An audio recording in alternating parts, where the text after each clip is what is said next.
this is not an illusion. We're actually sitting next to each other, which is why we have masks on. So who drove across the country to go see who?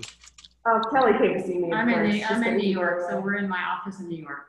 Okay, I was wondering about that. I'm thinking, wow, is she ever a go-getter? That's an early morning for you normally. No, normally Kelly does these at 6 a.m. Pacific time. Yeah. She's very brave. I'm so happy I'm not doing this at 6 a.m. So basically the alarm play and you get up in the middle of the night. MOPsTalks.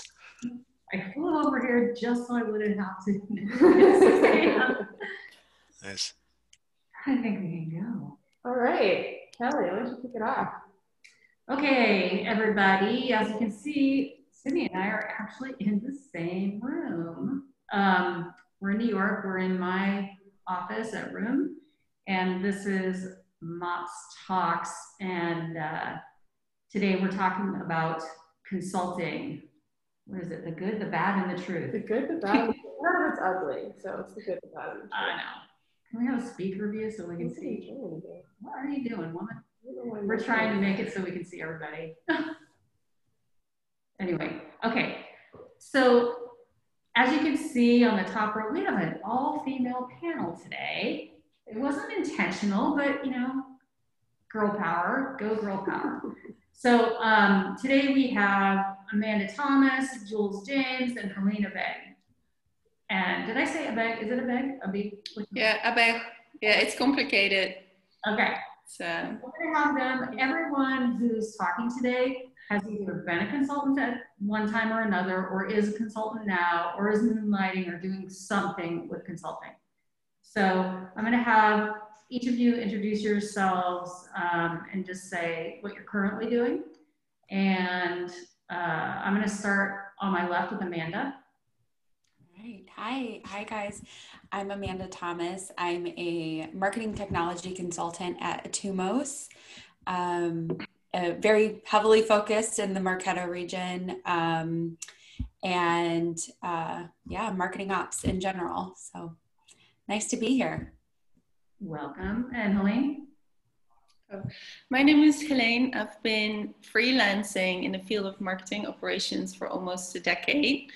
Very heavily Marketo focused. Currently, I'm covering for a maternity leave at Adyen in Amsterdam. It's a fintech company. And I also work for Atumos as a marketing campaigns consultant. All right. And Jules?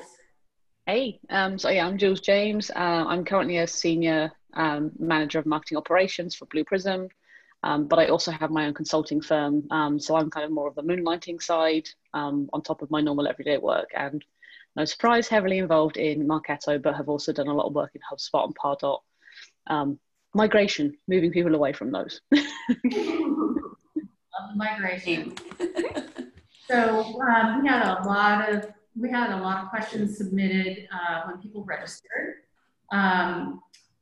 So what I want to start with, I know one question that everybody asks all the time. I've been a consultant in the past too. I've had my own sole proprietor business. I've worked for agencies. I'm currently in-house at a company, not consulting. But one question that we get over and over again is, how do you become a consultant? So at what point do you think, or what are the criteria for becoming a consultant? Anyone want to go with that? Yeah, sure. Well, first of all, I think it's important that you gain some work experience first. Don't jump in right off the bat if you finish uni. I think I had about 5 years of on-job work experience with two different employers and different roles before I made the move to become a freelancer.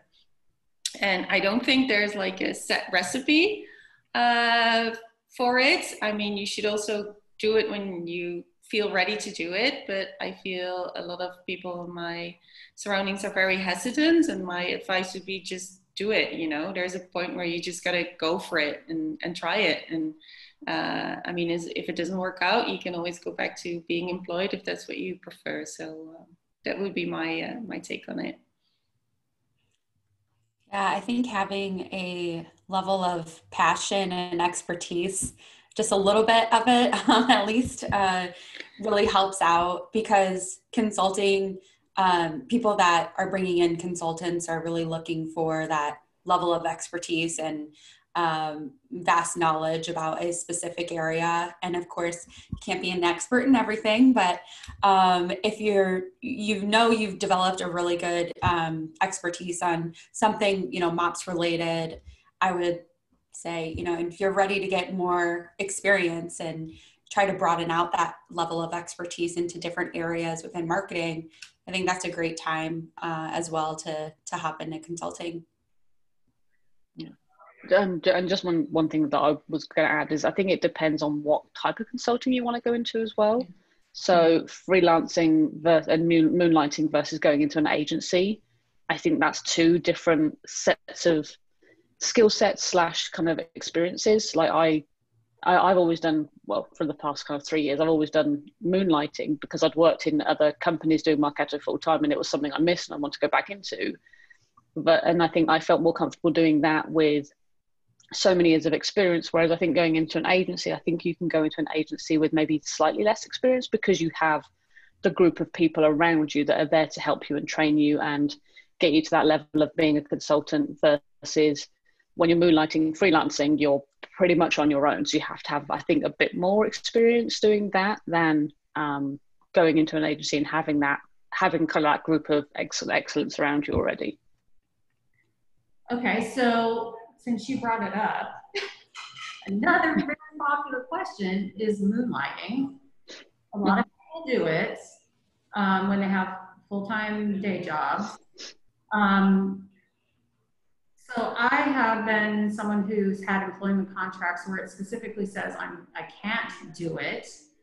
So how do you moonlight? I mean, none of us are attorneys, I don't think. So we're not going to give you advice to do it anyway, but there are a lot of people who moonlight. So how many of you've moonlighted, Joel? So yeah. How do you, like, I mean, legally, could you do that then, obviously? I mean, yeah, I would only ever do it as long as my contract allows me to. I don't think I would want to do it outside of that, because for the 1 or 2 or maybe 10 hours a week that I might be doing, I don't want to risk my whole job to do that. So for me, I've only ever done moonlighting if, 1, it's obviously not in my contract, and obviously there's non-compete clauses, all that kind of stuff. And 2, I always check in with my employer as well, because obviously the last thing I want to do is kind of do some moonlighting or something like this, go up online and be like, oh, by the way, boss, I'm doing this on the side as well. So always try and be transparent with your whoever your person in charge is. I think the biggest thing, and the one thing I always talk to about anyone, if I'm going into a company full time and doing moonlighting, is talk about the experience I'm actually going to get going into other instances, and being actually able to learn maybe other tips and tricks that we may not have in place in our current instance. That it's all a constant learning curve. So actually it's kind of showing moonlighting as a positive versus taking me away from the business. It's out of hours, it's weekends only. Yes, it's some late nights, but I'm also getting extra experience in multiple different instances that I would get if I was in an agency, but I'm not. So I always kind of put a positive spin on it as well. Great. That's great. I never thought of it that way. So. I'm going to call on Megan, who asked a good question in the chat about the different types of consulting that you take on within MOPs. Megan, you want to unmute yourself and ask your question? Sure, I can. Hi, everyone. Megan Hayden here in Atlanta, Georgia. I've used Marketo for 5 or 6 years. The last year and a half, I have moved more into broader marketing ops focused roles. And I am just curious because I love Marketo, and I think someone on the call said that they missed it and wanted to get back into it. And that's sort of where their consulting started. And I would be interested in that. I'm just curious about the level of technical expertise or the range of technical expertise you see in different consulting roles, and just sort of, what does it look like when you're doing it? I'll start, but then I'll pass off to our panelists. But there's such a huge range of consulting available. Like Helene said, she's covering someone for maternity leave. So, you know, you could step in for someone like that. Some people just need help building email campaigns because they're just underwater and they can't keep up. Some people need help like cleaning data. Some people might want you to build like a GDPR operational program or something like that. So it could be a specific small project, or it could be covering someone while they're out. So I think there's all kinds of opportunities depending on what your skill set is, and just focusing on what you like to do and what you're good at. And I think you would have no problem finding something. Everybody needs a little help, you know, at some point when they're overwhelmed, and they hire consultants to help out. So what about our panelists? What do you guys have to say?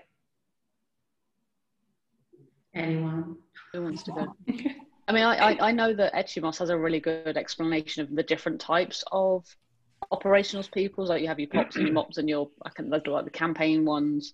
And I think to Kelly's point, it's a really good, you have the opportunity to say, actually, I really love building. So I'm going to go in and build. Like a lot of the kind of moonlighting I do is building, because it's for me, it's fairly simple and straightforward, but I actually love going in there and playing around and building and kind of trying something new. And people will actually reach out to you and say, I need help with this build, or I need help with this strategy, or I need help with this. So you can, it sounds a bit bad, you can sometimes pick and choose, but never be afraid to say, if it's not inside your warehouse, to say no, because there's a massive community of freelancers and consultancy firms and moonlighters that may be able to help and step in. So I've had people reach out for more technical like API stuff, and I'm still learning about APIs. I'm still learning about the advanced stuff of velocity scripting. If someone's asked me, I'm like, I don't know how to do it. However, I know there's another group of people that can. So it's really down to, I think, what you enjoy doing. And also obviously that skill set that you may have or may not have. But I mean, that's how I feel. Yeah. Did that answer your question at all? Yes, very much. Thank you, everyone. Yeah. So having been in consulting, all of us have been in consulting at some point or another. We're going to talk about the good, the bad, and the truth. So what's your I think I know, but what's your favorite thing? Why do you like consulting? Something positive. Well, if I may go first, I love the freedom. Like, for example, I love to travel. And by travel, I don't mean like a 2-week vacation. No, I mean months of backpacking. And that when you're employed, that can be a challenge when every year you're going to ask your manager, like, hey, I would like to go on my next like 3-month backpacking trip. Can I have 3 months off? Like when you're freelancing, when a job is finished, I mean, you have all the time in the world to do what you want to do before you take on the next role. So for me, it's really great in terms of flexibility for vacations, but also working part-time if there's a time in your life when you want to work part-time. And I even got to combine freelancing with being a digital nomad. So I was traveling and working at the same time from various countries. And I think for me, that's the ultimate like pro of being a freelancer. Yeah. So Helene is, working for herself. So what about Amanda? You're an agency. Yeah. An agency. So what do you like? A little more structured for sure.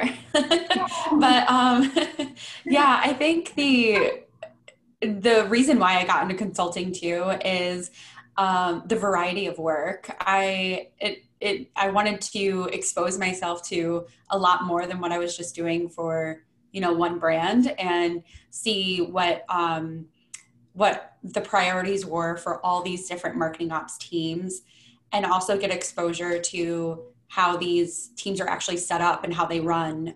What does the marketing department look like for, rapidly growing companies versus enterprise companies, and how are they structuring priorities and measuring their success. I think it's great to get exposure into how marketing ops works throughout different variety of companies. So I think that's the best part, variety of work and getting a peek into how teams work outside of just one brand. Yeah. Jules, what's your favorite thing? Because I'm a nerd, I just love playing in the system. I love learning new stuff. Like I said, velocity scripting was a new thing that I learned this year, and I don't think I would have got the chance to play around with it as much if I wasn't necessarily in other systems, because obviously sometimes you get a little stuck in your ways in the systems that you're working in. So being asked to look at new things or try something different. And also I like looking at everyone's different versions of best practice, because everyone talks about best practice, but for me it's people talk about best practice for industry, but best practice for an individual company can be very different. Mm-hmm. So looking at and understanding actually what works for one company may not work for everyone, but there may be things that you could pull across between multiple companies that you know is going to work well. Yeah. I started, well, I've been a consultant off and on for a long time, but I remember I worked for a little startup that got acquired by Marketo when Marketo was still small. And they just threw me into consulting because they didn't know what to do with me, really. So it was trial by fire, but I would say between those two companies, the startup I worked at before, I probably worked with 150 different clients, and it was B2C and B2B across the board. So like said, Jules, I mean, I learned all kinds of things like, oh, this is not what you would want to do for a B2C. It's not, you're not selling soccer, you're selling movie tickets or whatever it is, right? It was a great experience to see and learn a lot about how other industries work, and to try new things. And so I think that's the part that I enjoyed the most, is like you said, learning new things, seeing inside of 150 different companies and clients and how they work so differently. So what about the hard part? I'm going to start, Helene, I'm going to start with you because you're independent. Yeah. And so what's the hardest part about being an independent consultant? Well, I think in general, there are like two hard parts. First of all, you have to do your own acquisition. And if you start, that can be a little bit scary. I mean, once you know more people in a business and you work with clients that are happy for you, and those people like divert to other companies and you get a network. But, you know, in the beginning, that can be a little bit overwhelming. And I think for me, the hardest part is especially when you take on a big temporary role or a big temporary project. I mean, you step into a company and they expect you to be up to speed like within a month or even shorter, and to know everything. Like they hire you to be the expert, you know, and sometimes you don't know something and then you're like, yeah, but I'm the expert. So there's like no fallback. Yeah, whenever I start with a big new project or a big new client, like the first month, I just feel like I'm getting hit by a truck like every day. My weekends, I'm just doing nothing. Like it can be very intense and overwhelming. It's also great because you learn so much and you get to see so many new things, also what you said, but it can be very demanding from time to time. Yes. Yeah, so the chasing business is one of the hard parts, and probably the feeling like, oh my gosh, am I going to get enough business to support myself when you're first starting? It's a little scary. Yeah. For those of us in the United States, healthcare is the other issue, right? I mean, you have great healthcare in Europe, for the most part, in most countries, and but that's one of the problems for us in the U.S. is that a lot of people work for corporations because they need healthcare, and going independent is difficult. So, Amanda, what's the hardest thing? What's the hardest thing? Or the Stuff like that. That's the nice thing. Yeah. Working for an agency, you don't have to go chase your own business. So that's exactly. Yeah, there's no acquisition. I don't have to worry about that. And then the healthcare part too is kind of taken care of, which is really nice.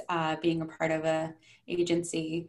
I think the hardest part with the greatest benefit of variety of work and variety of exposure to different teams is kind of brain switching, I would say. When you're in-house and you're in one brand, you get to know that brand in and out. You know all of the industries it sells to. You know the product management team, you know the people that are building or enhancing the product that you're selling. And I think brain switching, you know, back and forth from client to client takes a little time. So I think that was probably one of the biggest learning curves was trying to manage the transitions from one client to another and try to get that time down as little as possible to actually make the switch and say, now I'm working on this client and, you know, switching over to their mindset. So I think it's a learning curve for sure. Yeah, and Jules, since you moonlight, I'm not going to assume, but I would think that actually finding the time and energy to work like a second job. Yeah, it's definitely, I think that's probably one of the harder parts is, I mean, let's say I enjoy what I do and I like working. Like, I don't mind working late, especially because my husband's always working late. So like, I think nothing of finishing my normal job and actually working till 9-10 o'clock in the evening on client stuff and working on weekends, because like I said, I enjoy doing it, but that is definitely a hard thing sometimes. It can get a lot, but that's why you have to be very, very careful of kind of how many clients you want to take on and actually working out how many hours a week you want to play around with. I know that when I was teaching full time, I was pretty much consulting 35-40 hours a week as well. So I was teaching 20 plus hours a week plus and it got a bit crazy. I mean, I really enjoyed it. It got crazy, but now it's just not physically possible. I think I ran myself into the ground a little bit back then. But now I'm like, okay, I've got 10-15 hours a week because I know I can do a couple of hours a week, a couple of hours a night, or a few hours on the weekend. That's definitely probably one of the hardest parts about it. Yeah, I sympathize with Amanda saying the brain switching thing because, and we'll go into this question now. Some of the biggest fails, things. Once when I was really just dealing with multiple clients, and I actually was creating interactive Facebook pages at the time for social. I actually published the wrong thing on the wrong client's page and noticed it immediately and had to go take it off. But I mean, that's something that could have been a disaster if I hadn't caught it right away. But so things like that. Is there anything you guys want to share that has happened or you've done in the past that was kind of a small fail? Small fail, big fail. I mean, I know one thing that I think I've done is sometimes trying to rush too much. And that's where probably my biggest fail came from. And I think I've talked about this at Summit before, where I sent an email and I changed the filter, like I'd updated filters in the smart list. It had been QA'd. I didn't go to look and check the filters again. Didn't bother to wait for the little thing to start counting to say how many people the email was going out to. And it started to send to 800,000 people and it should have gone to like 30,000 people. So that was fun, and that was a client, so it made it, I felt even worse because obviously it wasn't even an instance that I was like my own instance. It was a client. I'm meant to be the expert. I made this silly mistake. I mean, thankfully we caught it quick enough and it didn't really go, it wasn't like an internal email or anything, but yeah, I think that was the hardest one because I was just rushing too much.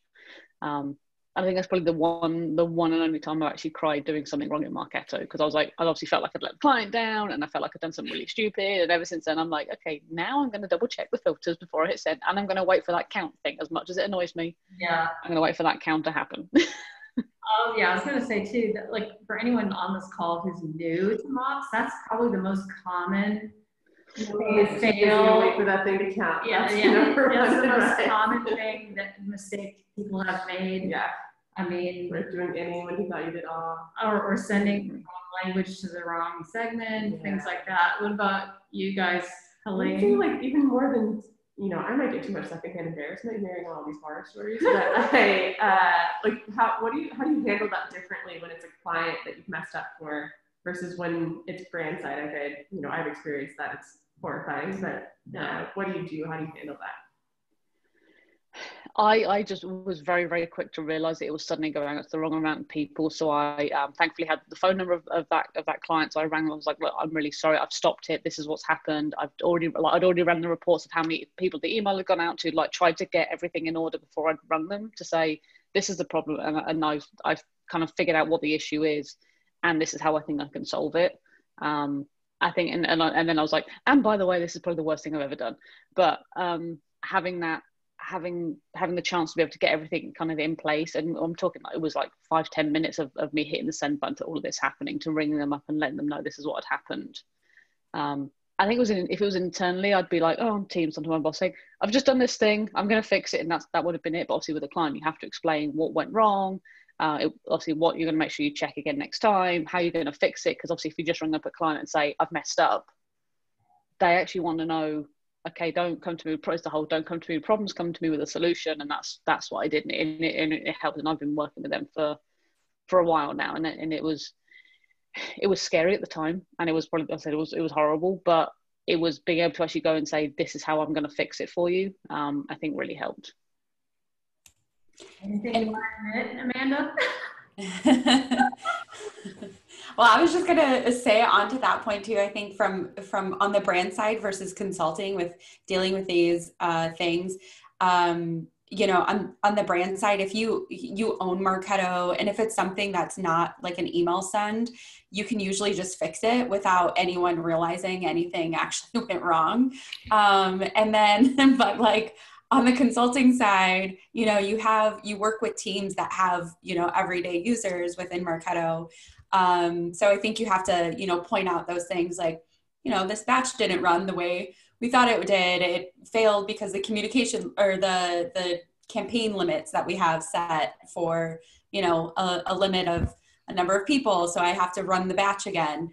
But I would say like probably my most common mistake, like coming over into consulting, was rushing, but like in a way of like, it's now up and running because I'm working on a lot more of operational programs and actually like sending of emails and saying like something's up and running, but not having like had the handoff call or like the documentation set for that team to actually understand what's running. So then they come back with questions, and then, you know, you're doing like a lot of back and forth because you didn't prepare them or like actually hand it off enough for them to be confident in what's actually running. So I think that was for sure like a mistake that I made at first coming into consulting. That's like, okay, it's done, check that off the list. But there's a lot of like other follow-up that you need to incorporate when you're consulting versus you're just building it for yourself in your own instance. Yeah. Helene, Get the liability insurance. Yeah, yes, exactly. Like, here, look, I recorded this for you. Like, you have something to reference now. Yes, for sure.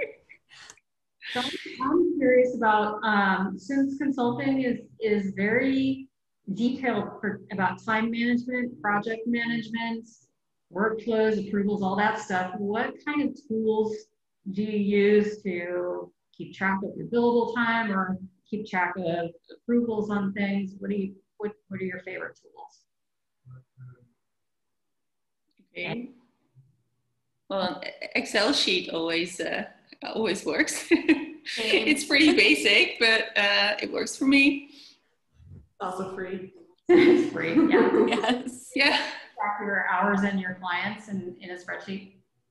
Yeah, well, some clients have various tracking tools. So if they require me to use those, I'll use those. If not, I'll just keep track of it in an Excel sheet.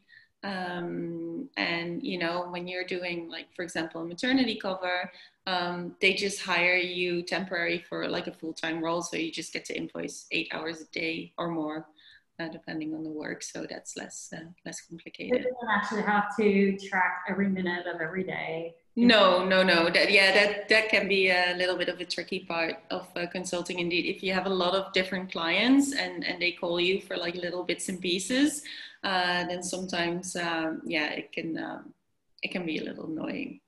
honestly. But here, it's everybody, your favorite tools. If you go into a company, obviously you use what they have, but if you could have your way for projects, I mean, are you Asana, Jira, Rike? What do you guys like? And I'm not selling anything. None of us are vendors. We're just talking. I prefer Jira. Yeah, I prefer handling tickets that way. A lot of the work I'm doing is, you know, program based, like building out these big programs. So it's a little bit longer term of projects. And so I do like Excel. I'm very basic with like managing the actual projects, and just like creating a Gantt chart from, you know, Google Sheets. It's pretty simple. But I do like when clients use Jira and I get to see all of their pieces moving and what's priority, what's really far out. It's great to get a better sense of that. And then for logging hours, we use MinuteDoc. I think they have like a freemium version of it. But it's a good tool to just go in there and tag what client you're working on, what you're working on, and kind of, you can run the clock too. So if you are picking up like a phone call from a client or something, you can just, you know, open up that tab and just start the clock and then stop it when the phone call has ended. So I think it's a great way to kind of keep track of that time. yeah, and they send you emails when you leave the timer running overnight. Yeah, exactly. Which is great. I think that's the part. So, so on that sort of in that vein, then, do you prefer charging by the project, and how have you done that and avoided scope creep? Like you bid on a project and then all of a sudden someone starts keeping adding things to it. How do you deal with that with clients when you've scoped a project, you've signed an SOW, and it seems like they just keep adding things in? How do you deal with that scope creep? Anyone?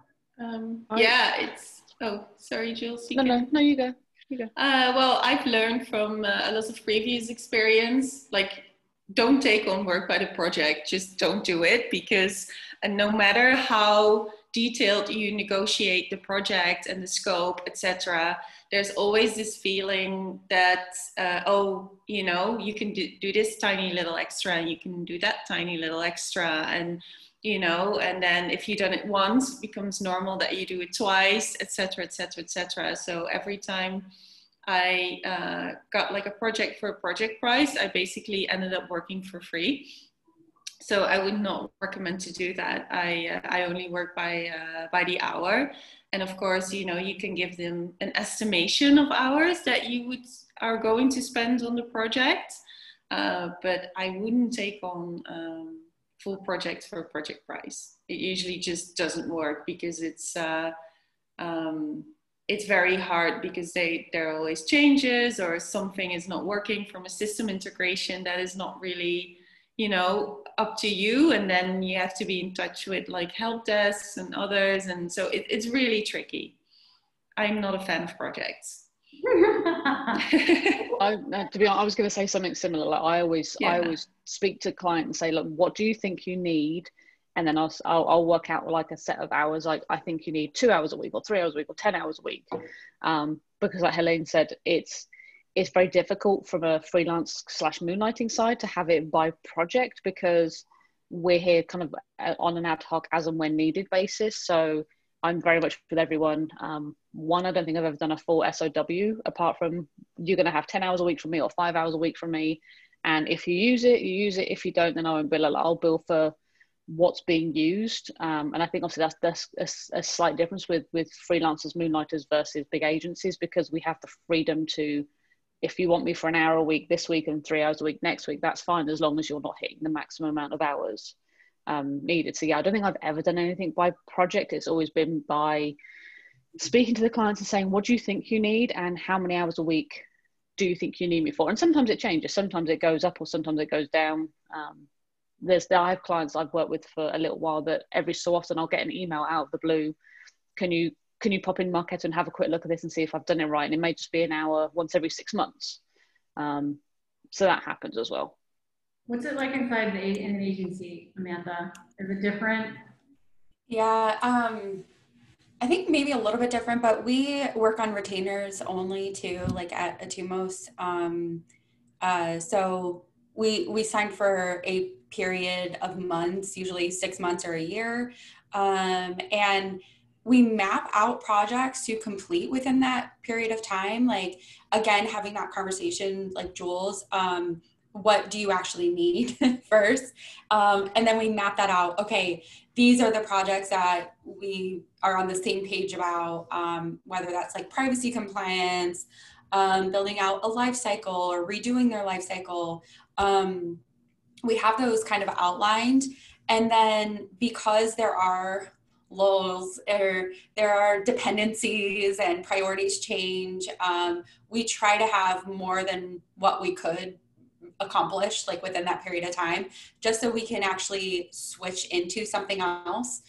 So we always have like their high priorities, their medium priorities, their low priorities, and just have like a bunch that we can possibly work on in case there are things that get in the way, or, you know, priorities change from other teams that affects marketing operations. We can make that switch over into another project. So yeah, we're though on a retainer basis. So I've definitely never, I guess, executed really on just one project for a client. Yeah, I know everybody's curious about money.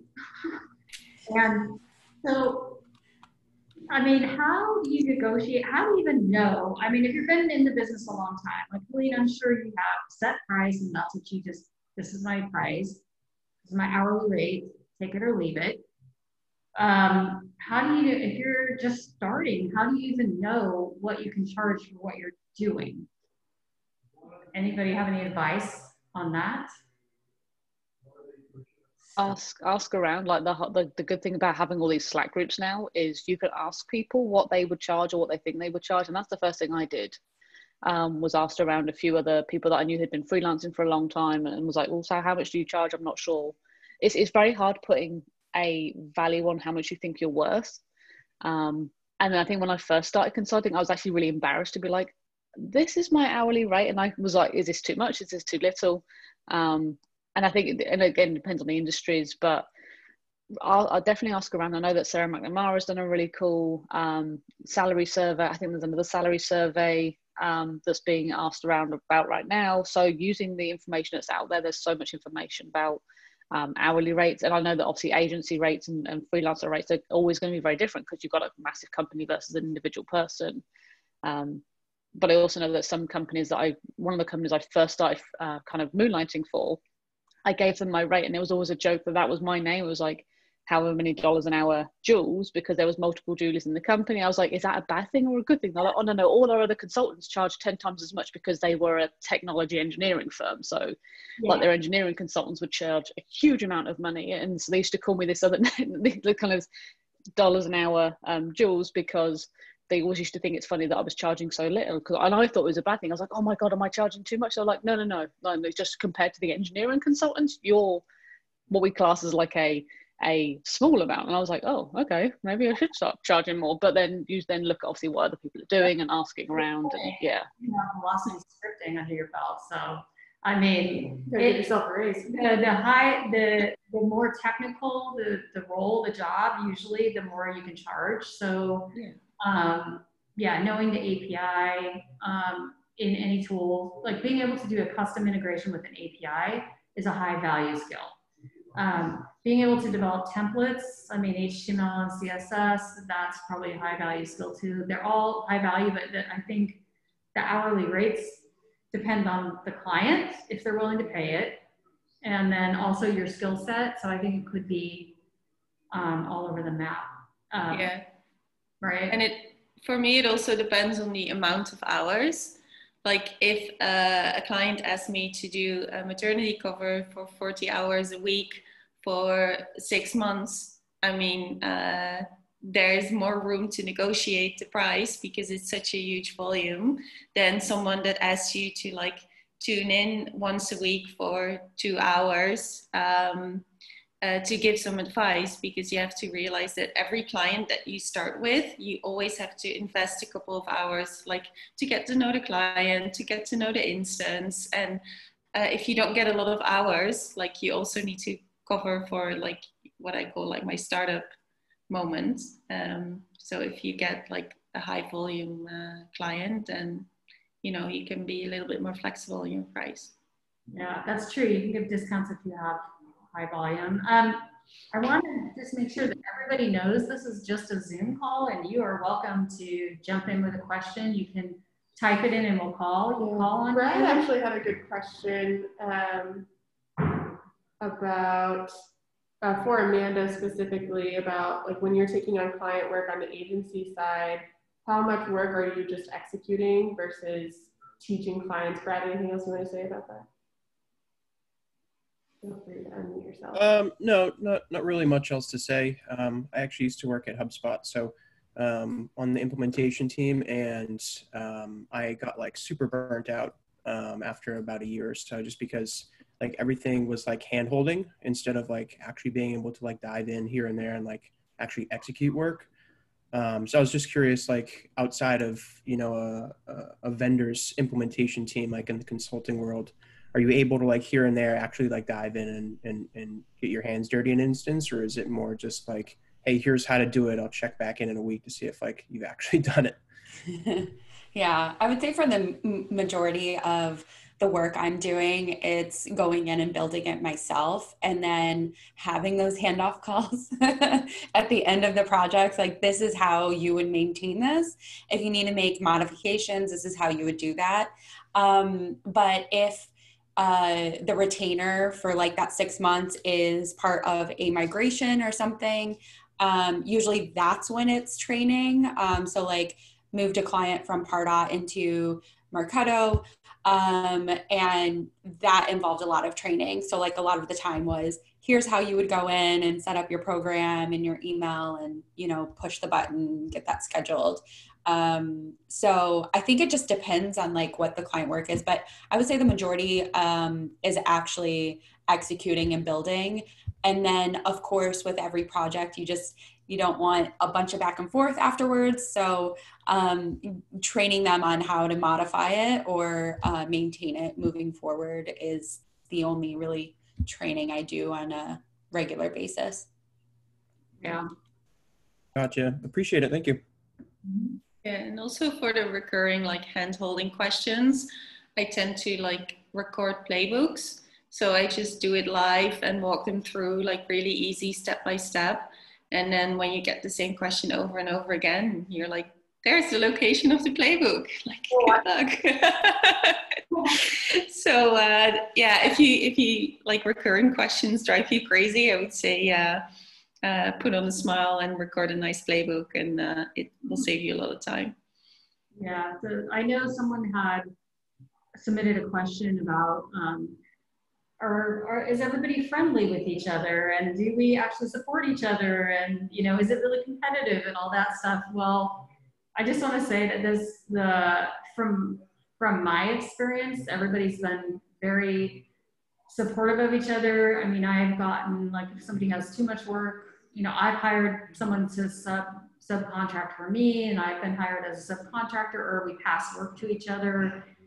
For people who are consulting, I pass work off all the time because I'm not consulting right now, but people will reach out to me. So I will refer people for sure. And I think, in general, agencies may be competitive because they are going for the same pool of clients, but we do help each other a lot, I think. Do you guys agree with that? Yeah. Like I know I've always, if it's something I can't do or something I don't physically have time for, just obviously doing it moonlighting time.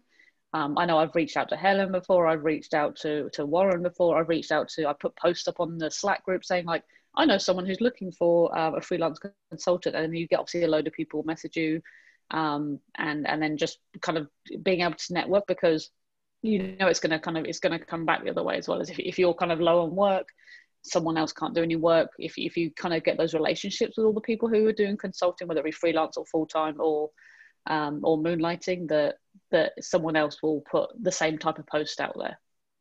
Right, yeah. And we all used to, see each other in person at conferences every year. That doesn't Yep. happen. We have this group that if you're not in it, you got an invite to it when you sign up for this. And it's truly an awesome community, I think. I mean, I find answers to questions in there. I recommend work for people. People post jobs. I mean, it's just a very supportive community, marketing operations community in general, I think. Do you have any more questions down there? Someone's typing. Because we're almost out of time, so I really want to take questions from people. You can jump in if you want. Otherwise, I'm just going to keep going and ask questions.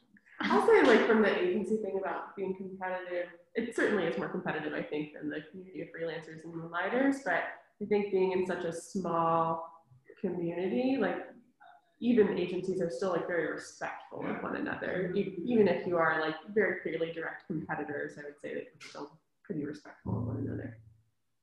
No cage fighting? No cage fighting. No cage fighting. So any other parting words? You guys on the phone, you got to unmute yourself or you got to type in. I know you have questions for these people. You have 3 experts here on this panel. Consulting, that you want to know how to get into consulting, here are the people you need to ask.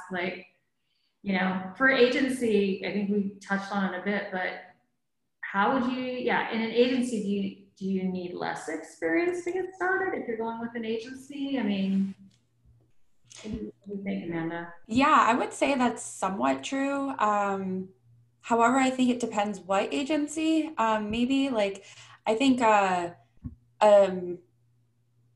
think the 2 most were I think we require everyone to be certified in their platform that they're actually going to be consulting on. So I think we look for a little bit more experience, but we still do have that brain trust, which is really awesome. So it's not necessarily you have to have a bunch of years of consulting experience, but you have years of experience within the platform that you're going to be consulting on, and you're an expert within that platform. So I think it just varies.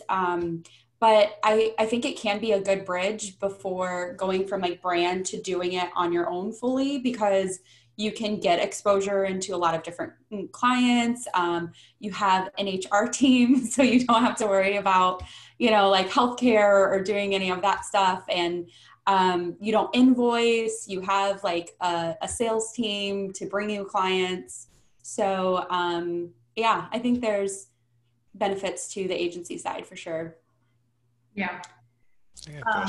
Yeah, go ahead. Do you have a question? Yeah, I'd like to know a little bit more from each of you about, after you've been consulting for a little while, kind of how your goals have, your kind of career goals have kind of evolved since the time you started to now, right? Are you looking to kind of grow your consultancy or kind of keep into sort of a moonlighting mode and then eventually move to freelancer? Or is it sort of maybe a stepping stone between different paths of career choices to kind of move up to a larger organization career-wise? How do those goals change and evolve for you since the time you started to now?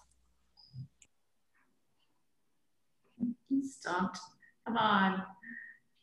I think Helene likes consulting life. Yeah, well, I love consulting life, but I think, and this might be the European view versus the American view, it's more being adjusted towards my life goals instead of my career goals. Yeah.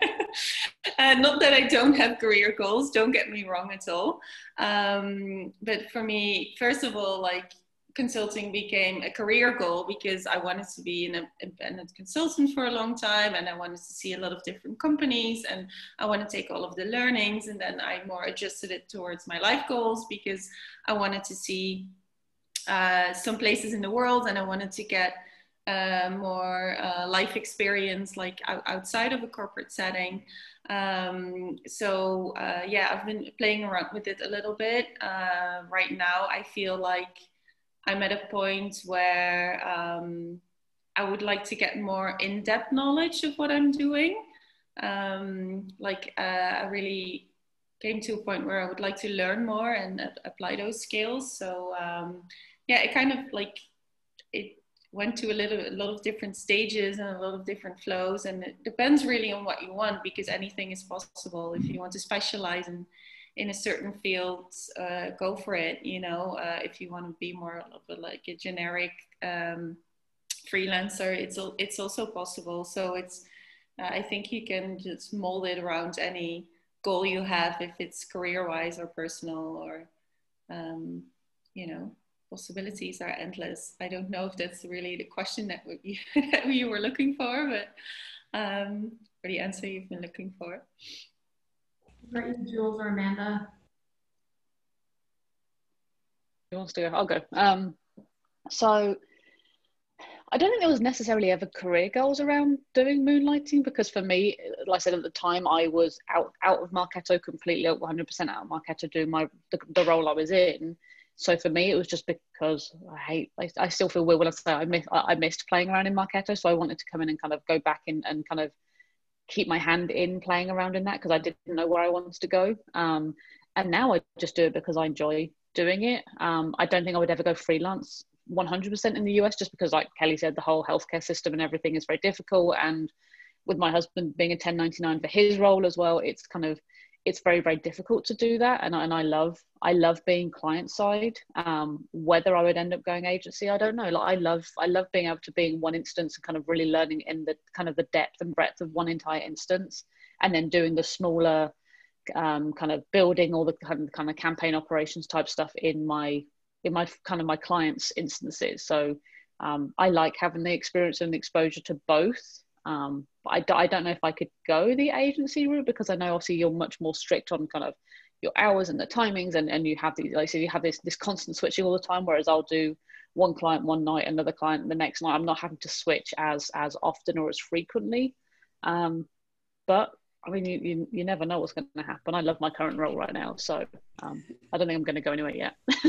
Work-life balance. What about you, Amanda?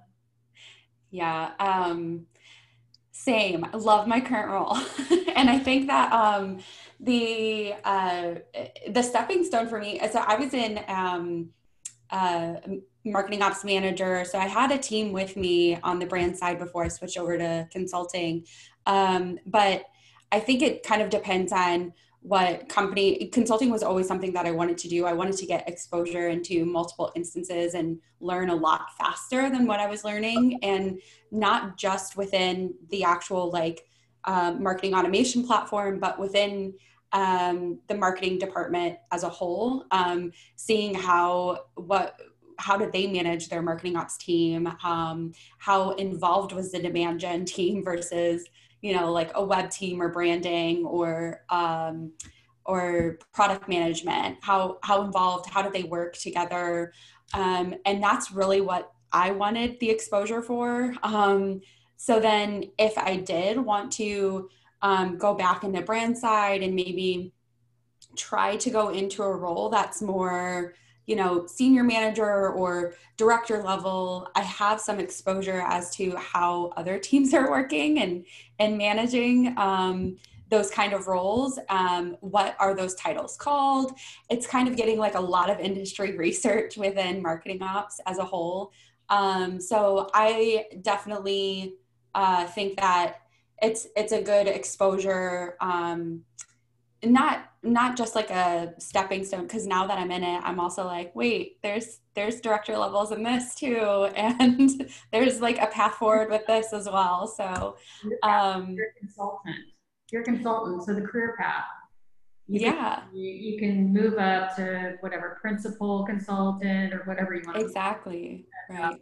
So there is a career path.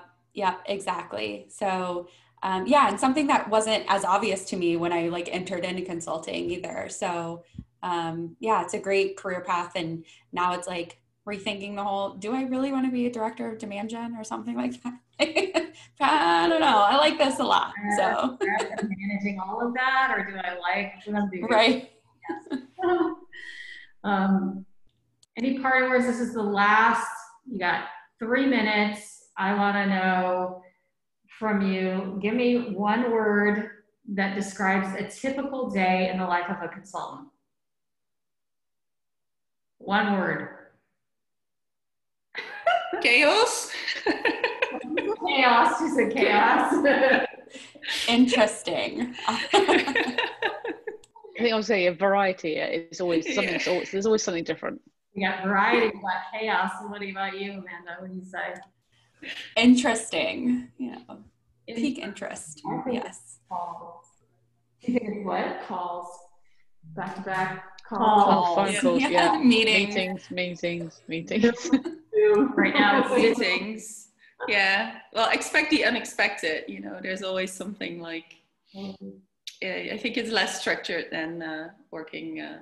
I think you have to be able to deal with chaos. You have to be able to be quick in critical situations. I mean, you have to just have enough confidence to be calm to get yourself through those. We are almost out of time. I think we are out of time. Any more questions from the peanut gallery? Anyone? No. Right. You have taught them well. Okay. All right. Well, thank you so much to Amanda, Helene, and Jules for your time. This was really great. Thank you everyone for joining. And we will send out a recording of this this week sometime. So thanks everyone. Ciao.